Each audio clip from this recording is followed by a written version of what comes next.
कक्षा 12वीं के सभी विद्यार्थियों, आज मैं आपको बायोलॉजी का, जी हाँ, बायोलॉजी का एक मॉडल पेपर लेकर आया हूं जो मोस्ट इंपोर्टेंट क्वेश्चनों से भरा पड़ा है। ठीक है, एक बार आप फिजिक्स की तरह इस पर भी देख लीजिएगा।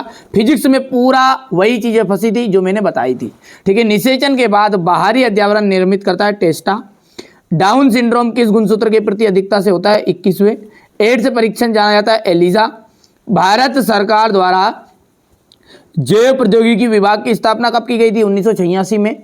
सुनहरे चावल में कौन सा विटामिन प्रचुर मात्रा में होता है? Vitamin A. वन पारिस्थितिक तंत्र में ऊर्जा का पिरामिड होता है सदैव सीधा। यहाँ से अपन बात करेंगे तो ये आप भर सकते हैं। इसके बाद में यहाँ से आप तो बढ़िया से कंप्लीट करो, है ना, कोई दिक्कत नहीं है। पराग कण की बाह्यभित्ति बाह्यचोल कहलाती है। मनुष्य में वृषण कोष में पाए जाते हैं। गर्भ निरोधक गोलियां अंडोत्सर्ग को बंद कर देती है।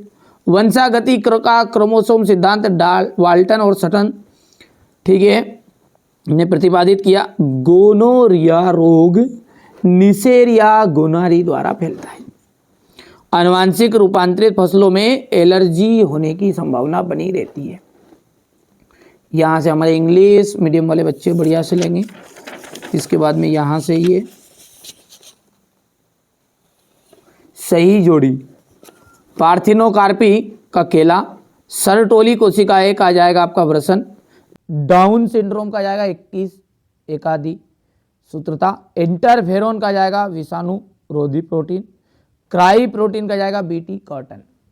हो गया ये आपका। यहाँ से तीसरे का आप देख सकते हैं ध्यान से, ठीक है भैया। इसके बाद में अपन आगे बढ़ते हैं तो कौन सा? रेप्लिसिया। मलेरिया के परजीवी का नाम बताइए? प्लाज्मोडियम। एड्स दिवस कब मनाया जाता है? 1 दिसंबर। बहुत ही महत्वपूर्ण बता रहा हूँ। 100% सुबह चांस रहेंगे इसके आने के, ठीक है। लाइकेन में सहजीवी के रूप में रहने वाले सहभागियों के नाम बताइएगा? शैवाल और कवक। ऊर्जा के प्रवाह के प्रति एक स्तर पर कितने प्रतिशत ऊर्जा का ह्रास होता है? 90%। यदि हम बात करें तो यहाँ से ये हो जाएगा आपका। क्वेश्चन नंबर 5 को देखिए। आवृत्त बीजी में भ्रूणपोष त्रिगुणित होता है। जीन का महाखंड जो कोडित नहीं होता इंट्रॉन कहलाता है। अफीम का स्रोत कौन है? कैफीन है का सत्य है। एड्स परीक्षण एलिसा कहलाता है। फ्लोर्स और टमाटर की किस्म है? बिल्कुल राइट बात है। और यहाँ से ये आपका गलत हो जाएगा। ये अगला है आपका ट्रू फॉल्स है। बढ़िया से कंप्लीट करना है, कोई दिक्कत नहीं है। लघु बीजाणुधारी और गुरु बीजाणुधारी में अंतर। क्वेश्चन नंबर ये 6 है। त्रिक संलयन क्या है? यहाँ कहाँ और किसे संपन्न होता है? त्रिक संलयन में सम्मिलित न्यूक्लियाई के नाम बताइए। विपुंसन से क्या तात्पर्य? एक पादप प्रजनक कब और क्यों इस तकनीक का प्रयोग करता है? एक परिपक्व पराग कण का नामांकित चित्र बनाना है। एमनियोसेंटेसिस को परिभाषित कीजिए। टेस्ट ट्यूब बेबी किसे कहते हैं?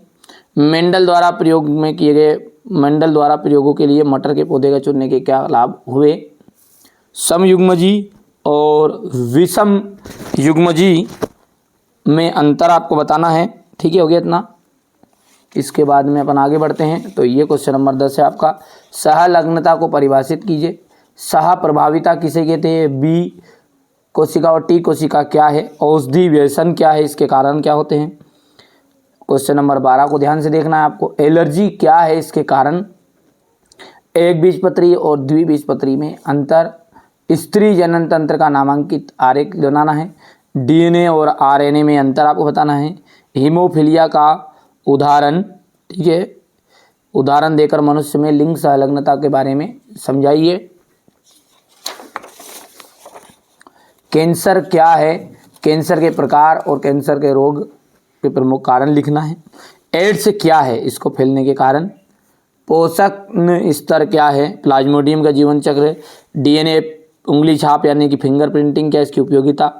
पीसीआर क्या है? इसका महत्व ध्यान दीजिएगा। बायोपायरेसी बायोपेटेंट को समझाना है, ठीक है भैया। ये आपका क्वेश्चन नंबर 19 देख लीजिएगा, ठीक है भैया।